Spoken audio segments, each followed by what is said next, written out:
我是一头牛，他是阿勒腾别克。他经常会坐在山坡上唱着歌，歌声回荡在整个操场上。我们一起散步，看着太阳升起又落下。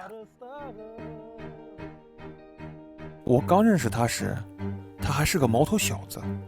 我带着20多个兄弟姐妹在操场上生活，而现在，越来越多的牛来到了操场。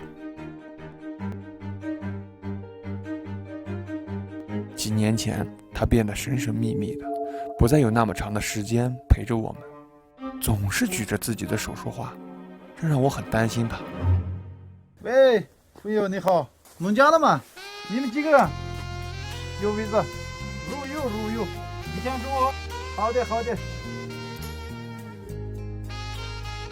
家里来的人络绎不绝，房里又传来了阿勒腾的歌声。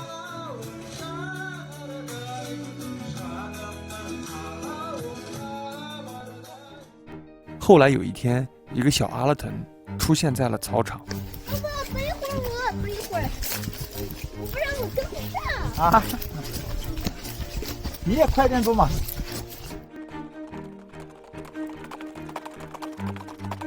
今年阿勒腾在草场的河坝旁种了2000棵树。老婆，明天再弄3个间房啊，条件好一点，再生一个老三嘛。阿勒腾脸上洋溢着幸福的神采，我也为他感到开心。他是阿勒腾别克，我是他的牛。